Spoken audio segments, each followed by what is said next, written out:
اور مختلف یونیورسٹیز میں ہمارے پروگرام شروع ہو گئے. کیسے ہوئے؟ ہم نے کوئی اسپانسر نہیں لیا, ہم نے کسی سے کوئی پیسے کچھ نہیں مانگا. ہم یونیورسٹیز کے پاس گئے, ہم نے کہا آپ ہمیں جگہ دیجیے, انہوں نے ہمیں جگہ فراہم کی, تو یہ ہمارے لیے فری آف کاسٹ ہو گئی. اسی طریقے سے یونیورسٹیز نے جب ہمارا ویژن دیکھا تو انہوں نے پوچھا, مختلف یعنی 20 سے 22 یونیورسٹیز آج بھی ہمارے ساتھ آن بورڈ ہیں, ان کے چانسلر, رجسٹرار, وی سیز نے ہم سے پوچھا کہ کیوں کر رہے ہیں آپ کے مقاصد کیا ہیں. ہم نے کہا ہمارا بنیادی مقصد یہ ہے کہ ہم یہ سمجھتے ہیں کہ یہی وہ دور تھا جب فیس بک بہت زیادہ پروان چڑھ رہا تھا, یعنی 2008 2009 نئی نئی یہ چیزیں آنا شروع ہو گئی تھیں.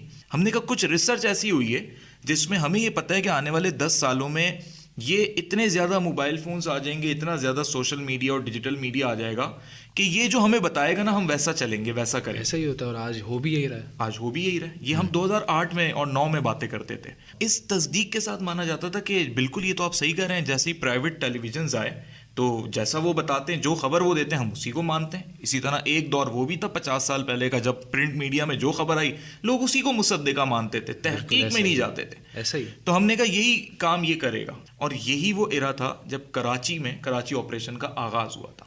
تو ہماری تھوڑی سی ماڈیفیکیشن بدلی یہاں سے, اور ہم ماڈیفائی اس طریقے سے ہوئے کہ ہم نے یہ جو قومی ادارے ہیں ہمارے, بالخصوص پاکستان رینجرز سندھ کے ساتھ ہماری ملاقاتیں ہوئی ان کے ہیڈ کوارٹرز میں. ان ملاقاتوں کا بنیادی مقصد یہ تھا, یا ہمیں بلانے کا مقصد یہ تھا کہ ہم وہ واحد باڈی تھے کراچی کے اندر جو نظریہ پاکستان کے اوپر غیر سیاسی طریقے سے کام کر رہے تھے. کیونکہ دیکھیں نا, ہم جب اکابرین پاکستان کا ذکر کر رہے ہیں تو ہم نظریہ پاکستان کو پروموٹ کر رہے ہیں, جبکہ ہمارے پروگرامز میں ہر پولیٹیکل پارٹی کا لیڈر, یا یہ کہہ لیں کہ ایم این اے, ایم پی ایز اور منسٹرز مہمان کے طور پہ آتے تھے, اور وہ جاتے جاتے ہم پہ دستِ شفقت اس طرح رکھتے تھے کہ آپ ہمارے ساتھ آ جائیں. لیکن ہم نے ہمیشہ ان کو مہمان تک ہی رکھا. یہ چیزیں ہمارے قومی اداروں کو بہت اچھی لگیں, اور انہوں نے ہم سے ایک بڑی کھل کے بات کی کہ ان کو یہ لگتا تھا 2013 میں کہ آنے والے دنوں میں کراچی کے اندر جو یوتھ ہے اس کا مائنڈ سیٹ ڈسٹرب ہوگا, اور وہ اس بیس پہ ہوگا کہ لسانی بنیاد پہ لوگ اپنے آپ کو ڈویژنس میں نہ لے کے جائیں. تو اس کے لیے کچھ کرنا چاہیے, اور اس کے لیے بہتر حل یہ ہے کہ ہم ان یوتھ کی کاؤنسلنگ شروع کریں. تو 2014 سے ہم نے بیسیکلی کاؤنسلنگ سیشنز کا باقاعدہ آغاز کیا. تو ہم نے سوچا کہ اگر ہم اس یوتھ کو کسی کارآمد جگہ پہ لگا دیں, انہیں انٹرپرینیورشپ کی طرف لگا دیں, ان کو ہم یہ بتائیں کہ یہ مزید اپنی تعلیم کیسے حاصل کر سکتے ہیں, ان کے لیے یہاں پہ یا یہاں سے باہر کیا اپرچونیٹیز موجود ہیں, تو خود بخود ان کا دھیان, ان کا رجحان ان چیزوں سے ہٹ جائے گا, اور یہ اپنی ذات سے اور اپنے گھر والوں کی بہتری اور ملک کی بہتری کا سوچنے لگیں گے. یعنی انسان یہ سوچے گا نا, میرے پاس دن میں 24 گھنٹے ہیں, یہ جس مقصد یا موومنٹ میں کام کر رہا ہوں اس کا حاصل کوئی نہیں ہے سوائے اس کے کہ ایک بے دردی کی موت ملنی ہے. لیکن اگر میں وہی وقت اپنے آپ کو سیلف گروم کرتا ہوں, ویل ایجوکیٹڈ کرتا ہوں, ہمارے اسپیکرز آ کے وہ یہ کہتے ہیں کہ آپ ان چیزوں سے ہٹ کے اپنے آپ کو ویل ایجوکیٹڈ کرو, دنیا دیکھو کدھر جا رہی ہے, آپ نے اس چیز میں یعنی پروفیشنل ڈیولپمنٹ کی طرف آپ آؤ تاکہ پاکستان کا پازیٹیو امیج آپ پوری دنیا میں اجاگر کرو. تو وہاں پہ جو یوتھ ہم سے ڈیبیٹ کرتی تھی, جو سوالات کرتی تھی, جو ریاست کے مخالف بیانات آتے تھے یا ایسی چیزیں, ان چیزوں کو ہم نے بخوبی سنبھالا. ہم نے اس طریقے سے کیا کہ اگر ہم نے دیکھا 200 افراد میں یہ 18 لوگ ہیں, ان 18 لوگوں پہ ہم نے انڈیویجول کام کرنا شروع کیا, کیونکہ وہ ویل ٹیلنٹڈ ہیں, وہ ویل اسپوکن ہیں, وہ ویل کوالیفائڈ ہیں, لیکن صرف ان کی سوچ اینٹی پاکستان سوچ تھی, بٹ وہ پاکستانی تھے. ان پہ انڈیویجولی کام کیا, ان کو ہم نے اپنے کاؤنسلنگ سیشنز کے علاوہ انوائٹ کیا, ان سے دوستیاں بنائی, ان کو بٹھایا, سمجھایا, اور ان کو نتائج دکھائے, اور ان کو یہ بتایا کہ اگر یہی ایفرٹ, یہی چیز تم اپنی پازیٹیوٹی میں لگا لو تو تم نے تو خیر کا کام ہی کرنا ہے نا. بالآخر ہماری جو سب سے بڑی جو بیس بنی نا, وہ بنا مذہب اسلام, قرآن مجید اور رسول اللہ صلی اللہ علیہ وآلہ وسلم کی احادیث مبارکہ. اب یہ ہمارے لیے بھی لرننگ پیریڈ شروع ہو گیا. یہاں سے ہم نے یوتھ کی نا کاؤنسلنگ کرنا شروع کی. اب لیڈرشپ کا ان کے اندر ایک جذبہ تو تھا, اب وہ آ گیا پازیٹیو مینر میں. اب وہ سوسائٹی کو ڈیلیور کرنا شروع ہو گئے.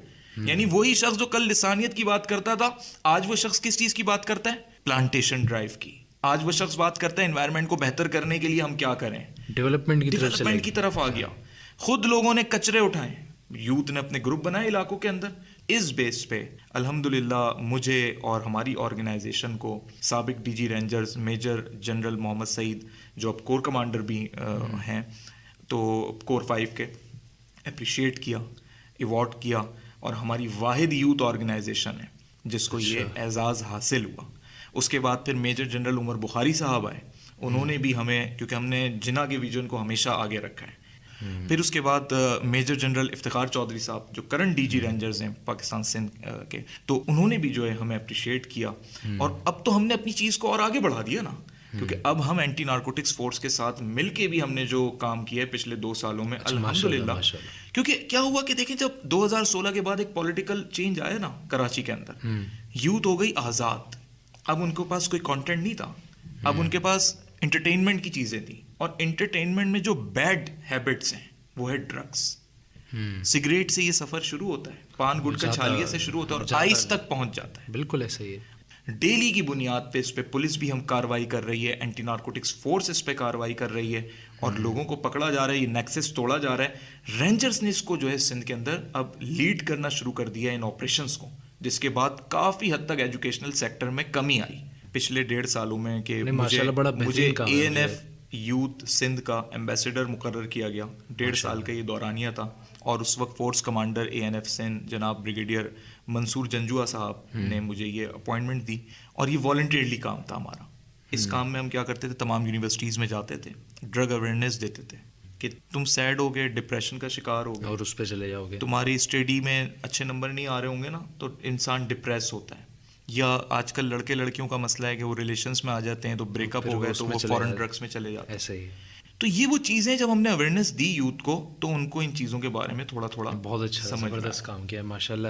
سمجھیں کہ ایک ایسا سفر جو پروفیشنل ڈیولپمنٹ کی طرف ہمیں لے کر آیا، اور پھر ہم نے کراچی یوتھ فیڈریشن کو 2018 میں ری نیم کیا پروفیشنل یوتھ فاؤنڈیشن. اچھا، یہ پروفیشنل یوتھ فاؤنڈیشن وہی کراچی یوتھ فیڈریشن کا ہی، یہ سمجھیں کہ ایک جیسے ایک ہوتا ہے نا کہ ہم ایک اسکول لائف سے گزر کے پھر پروفیشنل لائف میں آتے ہیں، کیونکہ ہم نے لیڈرشپ کے اوپر کام کر لیا تھا. اب ہم نے آگے کا سوچا کہ اب جو آگے 10 سال ہیں یوتھ کی ڈیولپمنٹ پہ بات ہے، پروفیشنل ڈیولپمنٹ. تو ہماری جو فاؤنڈیشن ہے پروفیشنل یوتھ فاؤنڈیشن، اس کا بنیادی مقصد یہی ہے کہ ہم معاشرے کے لیے کارآمد شہری تیار کریں، اور نان پولیٹیکلی ہم یہ کام کرتے آ رہے ہیں، چاہے وہ انجینئر ہو، چاہے وہ ڈاکٹر ہو، چاہے اس کا تعلق چارٹرڈ اکاؤنٹنٹ کی فیلڈ سے ہو، بینکنگ کی فیلڈ سے ہو اس کا تعلق، وہ انٹرپرینیور بننا چاہتے، وہ جو بننا چاہتے ہیں اپنی زندگی میں، اس کو بنانے میں ہم بلا کسی معاوضہ والنٹریلی ہیلپ آؤٹ کرتے ہیں ماشاءاللہ. لیکن ہمارا مقصد یہ ہوتا ہے کہ جب وہ کسی پوزیشن پہ آ جائے تو وہ اپنے آپ کو پاکستانی مانے. ماشاءاللہ. عمر خان صاحب، جاتے جاتے اگر یوتھ کو کوئی بھی ایک مختصر سا ایک پیغام دینا چاہیں. بالکل، سب سے جامع اور مختصر پیغام یہی ہے کہ قائد اعظم محمد علی جناح نے ہمیں وراثت میں 3 الفاظ دیے ہیں، اور وہ صرف لفظ نہیں ہیں: اتحاد، ایمان اور تنظیم. وہ ستون ہے، وہ ستون ہے. ان چیزوں کو بحیثیت باشعور انسان ہم پہ یہ فرض ہے، کیونکہ یوم آخرت ہم سے یہ سوال ہوگا کہ آپ کو اشرف المخلوقات کا درجہ دیا تھا، آپ کے پاس وسائل بھی تھے، آپ کو پڑھنا بھی آتا تھا، آپ کو اس کو ریسرچ کرنی تھی، یہ 3 الفاظ ہیں کیا؟ تو ہر نوجوان پہ لازم ہے کہ اپنی زندگی میں پورے سال میں کوئی ایک لمحہ نکال لے اور صرف ان 3 الفاظ کی ریسرچ خود کر لے، موبائل پہ، گوگل پہ، انٹرنیٹ پہ، یا کسی بھی کتاب کے ذریعے، اور سمجھ لے، اور اپنی ذات کو اس میں دیکھ لے کہ وہ کہاں فٹ ہو رہا ہے. اگر نہیں کہیں فٹ ہو رہا تو امپروو کر لے، اور اگر فٹ ہو رہا ہے تو مزید اس کے اندر ڈیلیور کرنے والے لیول پر آ جائے. بالکل، آپ نے بہت ہی زبردست بات فرمائی ہے. تو بس اللہ کرے جو آپ نے باتیں کی ہیں وہ ہمارے دلوں تک چھو جائیں، اور ہم انشاءاللہ اس کو آگے لے کے چلیں.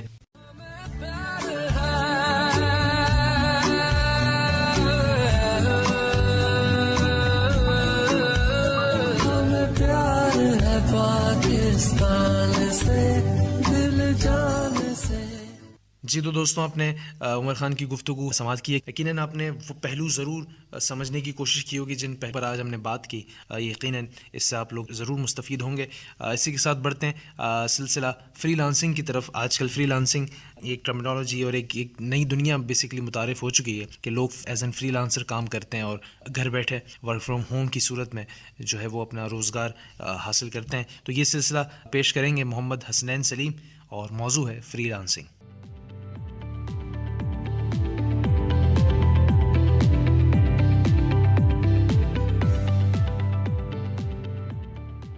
آپ کی خدمت میں حاضر ہے آپ کا دوست محمد حسنین. سلسلہ ہے فری لانسنگ. ایک نیا دن، ایک نئی امید، ایک نئی سوچ، ایک نئی جستجو کے اور ایک نئے آغاز کے ساتھ. امید کرتا ہوں آپ سبھی لوگ خیریت سے ہوں گے، اور میری آج کی گفتگو سے بہت کچھ سیکھنے کے لیے تیار ہوں گے. ساتھیوں، میں بتاتا چلوں کہ آج کل ہر انسان نئے طریقوں پر عمل کرتے ہوئے پیسے کمانے کی جستجو کر رہا ہے، اور سوشل میڈیا نے اسے بہت ہی آسان بنا دیا ہے. اور آج کل ہر کوئی مختلف ویب سائٹس پر کام کرنے میں مگن ہے. لیکن دور حاضر میں جو نام ہر نوجوان میں مقبول ہو رہا ہے وہ ہے فری لانسنگ، جس کے ذریعے ہر کوئی اپنی صلاحیتوں کا استعمال میں لا رہا ہے اور کوئی اسے سیکھنے کے لیے کوششیں کر رہا ہے۔ تو ساتھیوں، آج میں ان نوجوانوں کے لیے رہنمائی کروں گا جو فری لانسنگ سیکھنا چاہتے ہیں۔ تو چلتے ہیں، جانتے ہیں کہ دراصل فری لانسنگ ہے کیا۔ فری لانسنگ مطلب مہارت، آسان لفظوں میں اسے اسکلز کہتے ہیں۔ اگر آپ کے پاس کوئی ہنر ہے، اگر آپ کوئی کام کرنا آتا ہے، تو اس سے آپ دوسروں کی مدد کر کے پیسے کما سکتے ہیں۔ چلیے جانتے ہیں کیسے۔ فرض کریں آپ کو کوئی ویب سائٹ ڈیزائن کرنا آتا ہو، کوئی اپلیکیشن بنانا آتا ہو، گیم کھیلنا آتا ہو یا گیم بنانا آتا ہو، یا پھر کوئی لوگو بنانا آتا ہو، یا کوئی تصویر بنانی آتی ہو، یا پھر سوشل نیٹورکنگ کی اچھی معلومات اور اسے استعمال کرنا آتا ہو، یا اور کوئی بھی کام ہو سکتا ہے۔ تو اگر آپ سے کوئی اپنی ویب سائٹ بنوانا چاہتا ہے یا کوئی بھی ایسا کام جو آپ کو آتا ہے وہ کروانا چاہتا ہے اور اس کے بدلے میں وہ آپ کو کچھ پیسے دیتا ہے، اور جو لوگ یہ کام کر کے دیتے ہیں انہیں ہی فری لانسر کہتے ہیں۔ فری لانسنگ ایک مہارت کی بنیاد پر کام ہے جس سے دنیا بھر کے لوگ کافی اچھا پیسہ کما رہے ہیں۔ اس میں آپ کسی کلائنٹ یعنی کہ گاہک کو ڈھونڈ کر ان کے لیے کام کرتے ہو۔ فری لانسنگ ایک ٹیلنٹ ہے، ایک مہارت ہے، اور ایک مہارت والا کام ہے جس میں آپ مہارت اور ہنر سے پیسے کماتے ہو۔ تو دوستو، آپ کے ذہن میں ہوگا کہ فری لانسنگ شروع کیسے کریں۔ جیسے کہ آپ اب تک میری گفتگو سے جان چکے ہوں گے کہ فری لانسنگ کا مطلب ہے اپنے ہنر کی بنیاد پر کوئی بھی کام کرنا جو آپ کو آتا ہو۔ سب سے پہلے اس میں آپ کو اپنا ہنر پہچاننا ہوگا۔ آپ کون سا کام بہت ہی اچھے طریقے سے کر سکتے ہیں، یا کوئی ایسا کام جس میں آپ کی دلچسپی ہو اور ساتھ ہی ساتھ آپ اس کے بارے میں علم بھی رکھتے ہو۔ اپنے ہنر کو پہچاننے کے بعد آپ کو اس کو اور بہتر بنانے کے لیے بہت زیادہ کوششیں کرنی ہوں گی تاکہ وہ کام آپ پیشہ ورانہ طریقے سے پائے تکمیل تک پہنچا سکو اور اپنے گاہک کو اچھا اور سستا کام کر کے دے سکو، جس سے کہ آپ کلائنٹ یا گاہک خوش ہو جائے۔ اگر اگلی باری اسے کوئی بھی کام ہو تو وہ آپ سے ہی کروانے کا مطلب ایک دن کا کام نہیں کرنا ہے آپ کو۔ اب بات کرتے ہیں کہ فری لانسنگ کرنے کے لیے آپ کو کن چیزوں کی ضرورت پڑ سکتی ہے۔ تو سب سے پہلے آپ یہ جان لیں کہ ویسے تو فری لانسنگ آپ کے کام پر انحصار کرتا ہے، لیکن زیادہ تر فری لانسنگ کا کام آن لائن ہوتا ہے اور مختلف ویب سائٹس پر ہوتا ہے۔ تو فری لانسنگ میں کام کرنے والی کچھ ضروری چیزیں جن کے بارے میں آپ کو بتاتا چلوں، آپ کے پاس وہ تمام چیزوں کا ہونا بہت ضروری ہے۔ جیسے کہ ہم بات کریں کہ دور حاضر میں کمپیوٹر کے بغیر کوئی کام آپ کر ہی نہیں سکتے۔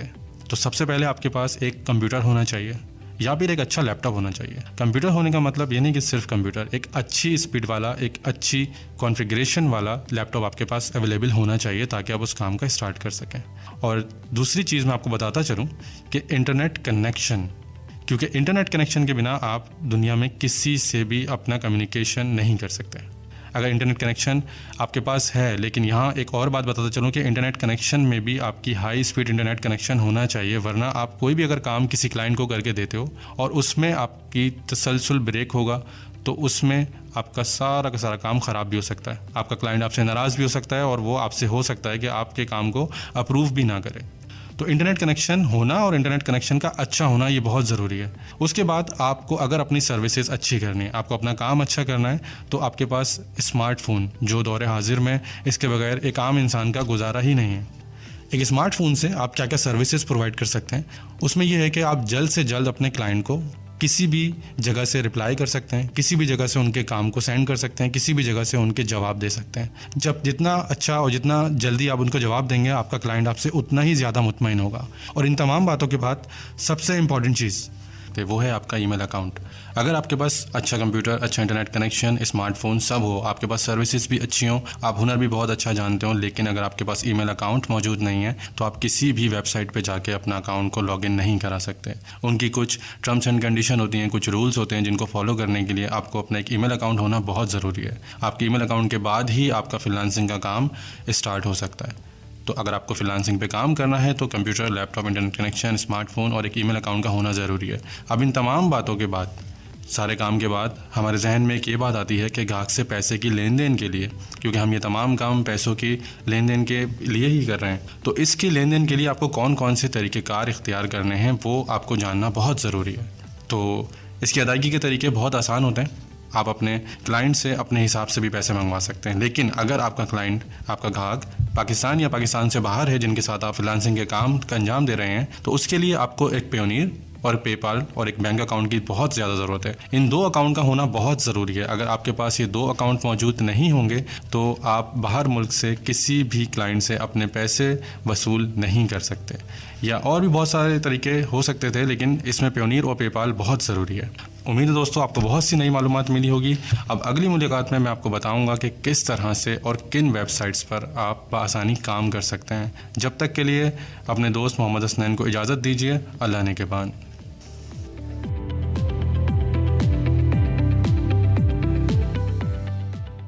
سامعین محترم, بڑھتے ہیں اپنے آخری سلسلے کی جانب, منزل ہے آسمان. اس سلسلے میں ہمارے ساتھ جو مہمان موجود ہیں وہ ہیں انجینئر سید رضوان, اور یہ سلسلہ آپ کے لیے پیش کریں گے محمد ظفیر صاحب. جی سامعین محترم, منزل ہے آسمان.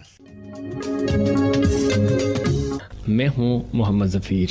آج ہم بات کریں گے جناب پرائم منسٹر عمران خان کا کامیاب نوجوان پروگرام کے حوالے سے, اور یہ وہ پروگرام ہے جس کی وجہ سے پاکستان کے نوجوان جو ہیں وہ اس پروگرام سے مستفید ہو رہے ہیں. ہزاروں ایسے نوجوان ہیں جو اس اسکیم سے فائدہ اٹھا رہے ہیں اور وہ اپنی اپنی زندگی میں اس پروگرام کی وجہ سے کامیابی حاصل کر رہے ہیں اور ساتھ ہی ساتھ پاکستان کو بھی کنٹریبیوٹ کر رہے ہیں. اس سلسلے میں بات کریں گے. آج ہمارے ساتھ معزز مہمان موجود ہیں اور وہ اس پروگرام کے حوالے سے بھی, اور اسپیشلی جو اسٹارٹ اپ ہوتا ہے, ہمارے جو نوجوان ہیں ان کے لیے اسپیکر کی حیثیت بھی رکھتے ہیں, ٹیچر کی حیثیت بھی رکھتے ہیں, اور پھر وہ فوکسڈ ہیں یوتھ کے حوالے سے بھی بہت زیادہ کام کرتے ہیں. انجینئر سید رضوان علی, بہت شکریہ آپ نے پروگرام میں وقت دیا. السلام علیکم, کیسے ہیں؟ خیریت سے؟ ٹھیک ٹھاک. اچھا, سب سے پہلے چونکہ یہ پروگرام اتنا اچھا ہے, پاکستان کے نوجوان جو ہیں وہ فائدہ اٹھا رہے ہیں, اس آئیڈیا کو کتنا آپ اپریشیٹ کریں گے؟ اور دوسرا یہ کہ آج کا جو نوجوان ہے وہ شکوے شکایات تو بہت کرتا ہے, لیکن وہ اس پروگرام سے فائدہ کیسے اٹھا سکتا ہے؟ جی, سب سے پہلے یہ ہے کہ اس میں ہم بات کریں گے نوجوان کے لیے.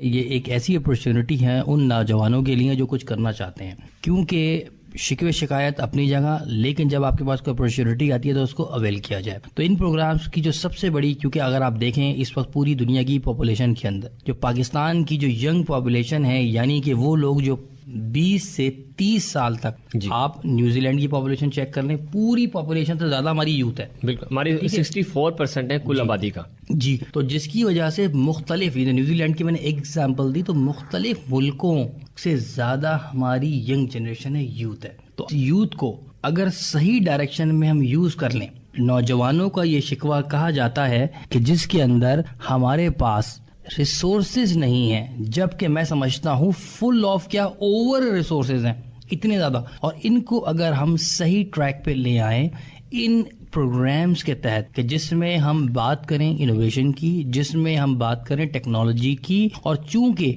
دیکھا یہ جاتا ہے کہ پاکستان ایک ایگریکلچر ملک ہے, اور ہم آج کل کی دنیا میں اگر آپ ایگریکلچر کو دیکھیں تو اس میں اتنی ٹیکنالوجی آ گئی ہے, اتنی زیادہ انوویشن آنے کے بعد ان کی جو پروڈکشن ہے اس کا اگر آپ ریٹ دیکھیں, ریشو, وہ بڑھ گیا ہے بائی یوزنگ دا ٹیکنالوجی. تو ان نوجوانوں کو ہم اگر ان پروگرامز کے تحت فنڈنگ کر کے ہم ان لوگوں کو ان انوویشنز ٹیکنالوجی پہ لاتے ہیں تو ہمارے پاس ہماری ایک تو گروتھ بھی بڑھے گی, چاہے وہ ایگریکلچر سیکٹر میں ہو, چاہے وہ ہمارے پاس مینوفیکچرنگ کے سیکٹر ہو, چاہے وہ ہمارے پاس آئی ٹی سیکٹر ہو, کیونکہ آئی ٹی جو انفارمیشن ٹیکنالوجی ہے, جو سافٹ ویئر, جی, وہ تو کہیں سے بھی آپ بیٹھ کے اس کو یوز کر سکتے ہیں اور باہر ایکسپورٹ کر سکتے ہیں, تو ہمارا ایکسپورٹ لیول بھی اب ہو سکتا ہے. تو یہ جو پروگرام ہے, چاہے وہ احساس ہو پرائم منسٹر کا, چاہے وہ کامیاب جوان ہو, چاہے وہ یوتھ اسٹارٹ اپ چیلنج ہو, یا مختلف HSC کے جو پروگرامز ہیں پرائم منسٹر کی طرف سے وہ ہوں, وہ تمام لوگ, چاہے وہ اگنائٹ ہی کیوں نہ ہو, کیونکہ یہ بھی ایک پرائم منسٹر کا پروگرام ہے کہ جس کے اندر وہ فنڈنگ کرتے ہیں ان فائنل ایئر انجینئرنگ کے اسٹوڈنٹس کو جو کہ اپنا ایک پروجیکٹ بنا رہے ہیں.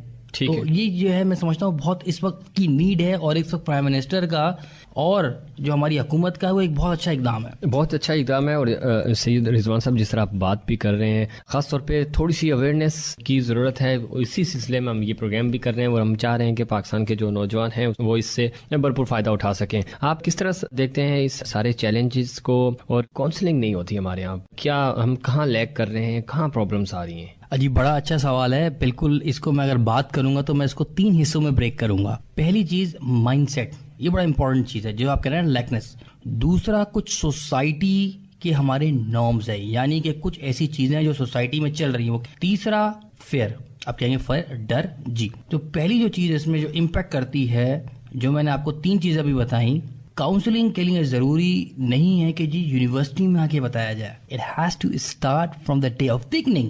یہ اسکول سے شروع ہونے والی چیز ہے، college, university and then further go on. اور اس کے لیے سب سے پہلے ضروری ہے ہمارے یہاں لوگوں کے اندر جو سوسائٹی نارمز ہیں. نارمز کیا ہیں آپ کو بھی پتا ہے، کلاس 1 سے لے کے 8ویں جماعت تک پہلی، دوسری، تیسری پوزیشن کے علاوہ کوئی پوزیشن ہوتی ہے؟ یس اور نو؟ کوئی بچہ 8ویں 10ویں یا 11واں 12ویں میری طرح آ جائے تو وہ منہ چھپا رہا ہوتا ہے. صحیح ایسا ہی ہے خاندان میں کہ جو ہے کوئی پوچھ لے گا تو کیا ہوگا کہ میں تو 12ویں نمبر پہ آیا ہوں. صحیح ایسا ہی ہے. تو کہنے کا مقصد یہ ہے کہ جو کاؤنسلنگ کی آپ نے بات کی، یہ ڈے 1 سے ہے کہ ڈے 1 سے ان کو ہم نے جو پریشر بلڈ کیا ہوا ہے نمبروں کا، اس سے نکال کے آپ نے ان کو اسکل سیٹ اور ان کو اس چیز پہ لے کے آنا ہے جو بہتر سمجھتے ہو لائف میں وہ کرو، اور ایسا کرو کہ اس کے اندر کچھ کر کے دکھاؤ.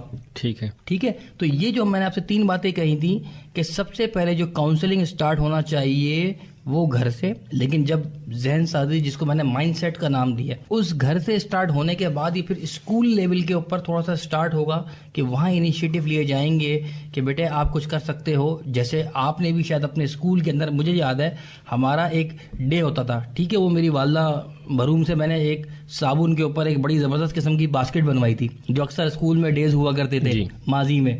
تو لوگ اپنے چیزیں بنا کے لاتے تھے. تو مقصد کہنے کا یہ ہے کہ اس طرح کے چیزیں ابھی بچوں سے بنوائی جائیں اور اس کو بھلے سیل کیا جائے. اسکول کا عملہ ہی بچوں کی خوشی کے لیے کر لے. ایگزامپل دے رہا ہوں تو مائنڈ سیٹ ہوگا، اچھا ہم کچھ کام کریں گے تو اچھا یہ بک بھی جاتی ہے، مطلب پیسوں کے لیے نہیں، ایک ان کو فیملائز کرنے کے لیے. پھر کالج لیول کے اوپر چھوٹے چھوٹے ان کے اسٹارٹ اپ یا پچنگ کے، بیٹا اگر آپ نے کوئی کام شروع کرنا ہے یا کوئی پرابلم ہے اپنے گھر سے نکلتے اسکول آنے تک، بیٹے آپ نے کیا دیکھا، کوئی سولوشن ہے آپ کے دماغ میں، کوئی حل بتاؤ اس کا اچھا سا. تو یہ جب مائنڈ سیٹ چینج ہوگا تو یہ سب چیزیں چینج ہوگی. جب مائنڈ سیٹ چینج ہوگا تو وہ جو فیئر فیکٹر میں نے ابھی آپ کو بتایا کہ ہم نمبرز کے اراؤنڈ اور اس سے ہماری عزتیں چلتی ہیں، اس سے ہمارے احترام چلتے ہیں، وہ جب چیز باہر آئے گی تو وہ نمبر سے زیادہ اپنی انوویشن پہ سوچیں گے، وہ ان پرابلمس کی سولوشن کا سوچیں گے.